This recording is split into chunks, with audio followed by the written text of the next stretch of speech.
Welcome to this explainer. Look, whether you voted in every single election for the last decade or you're gearing up to cast your very first ballot, there's a trap a lot of us fall into. We just assume we're registered and ready to go. But did you know a staggering number of voters actually aren't aware of their true registration status? Today, we're focusing on this absolutely critical step, specifically in Idaho. Because honestly, assuming you're on the list without verifying, it can be a pretty costly mistake come Election Day. Let me throw a number at you. 144,000. Take a second to process that. During the 2025 biennial cleanup alone, 144,000 individuals were removed from Idaho's voter rolls. Now, the Idaho Secretary of State's office performs these routine maintenance checks to keep the database accurate and secure, which is great. But what it means for you is that tens of thousands of people who probably thought they were registered to vote suddenly weren't. So I have to ask you directly, are you absolutely sure you are still on that list? Here's the thing. One of the biggest triggers for getting removed from the voter rolls is simply missing 4 years of elections. If you've been inactive for 4 years, you're purged from the system and you have to re-register. It is literally that simple. All right, let's map out exactly what we'll be covering today. 1. Why voter registration matters. 2. Who can register in Idaho. 3. Checking your voter status. 4. Updating your registration. 5. Navigating Idaho voting resources. And 6. Taking action in voting. Okay, kicking things off with Section 1, why voter registration matters, the stakes of maintaining your status. We've really got to stop thinking of registration as a one-and-done event. Maintaining your status is an ongoing responsibility. The state systematically cross-checks voter lists against databases for driver's licenses, vital statistics, and corrections. So if you move out of state, pass away, or become legally ineligible to receive a ballot, the system automatically removes you. It's highly efficient, but it means you have to be proactive to ensure you haven't been caught up in an administrative sweep just because of a recent move or a few years of inactivity. Moving right along to Section 2, who can register in Idaho? Eligibility and identification. The core rules to cast a ballot in Idaho are actually pretty straightforward. You've got to be 18 years or older by Election Day. You must be a United States citizen. You also need to have been a resident of Idaho for at least 30 days prior to the election, so if you just moved, keep that 30-day window in mind. And finally, you cannot be currently serving a sentence for a felony conviction, and yes, that includes probation and parole. Now, once those terms are completed, your rights are fully restored, but while you're serving, you're ineligible. Now, how do you actually prove who you are? To register securely online and to vote in person, you need an accepted photo ID. Idaho accepts an Idaho driver's license or a state-issued free ID. They also accept a U.S. passport or federal ID, a tribal photo ID card, and, interestingly enough, an Idaho concealed weapons permit, as long as it's issued by a county sheriff. But hey, pay close attention to this next part, because it's a real game changer. As of 2024, student IDs from educational institutions are no longer valid forms of identification for voting in Idaho. And out-of-state IDs? No way. Those are never accepted. If you just moved here, getting that Idaho ID needs to be priority number 1 if you want a smooth voting experience. All right, Section 3, checking your voter status, navigating the online portal. The state actually makes checking your status incredibly simple. Just head over to voteidaho.gov and pull up their voter record tool.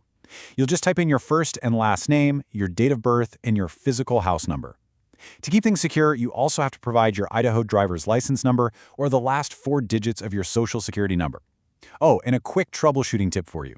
If the system can't find you, make sure you didn't accidentally type an extra space after your name. It sounds silly, but it's a super common issue that throws people off. What's really cool is that once you're in the portal, it doesn't just give you a basic yes or no. It shows you the whole shebang. You'll see your active registration status, your exact geographical precinct, and your legislative district assignments, which dictate exactly which local offices will appear on your specific ballot. Crucially, it also shows your declared political party affiliation. Since some parties in Idaho strictly require you to be affiliated to vote in their primary elections, confirming this detail ahead of time is absolutely essential. Next up, Section 4, updating your registration, handling changes and deadlines. So what if you check your status and realize you need to update something? You basically have 2 pathways. The online portal is definitely the fastest, but it requires a valid Idaho driver's license or state-issued ID card because it talks directly to the Department of Transportation. Fun fact, if you changed your name, you actually have to go update it at the DMV first before you can update your voter registration online. On the flip side, if you don't have an Idaho ID, you have to use the paper form. You just print it out, sign it, and mail it straight to your local county clerk. And this perfectly illustrates the timeline you really need to commit to memory because deadlines are completely unforgiving. If you're mailing that paper form, it has to be postmarked 25 days before Election Day, period. The online registration portal, that closes exactly 11 days before an election. Don't forget that 11-day cutoff. Now, if life gets crazy and you miss those deadlines, don't panic. Idaho does offer same-day registration on Election Day and during early voting. You'll just have to bring your valid photo ID and physical proof of residence, like a utility bill, right to the polls with you. Which brings us to Section 5, Navigating Idaho Voting Resources, Finding Help Offline.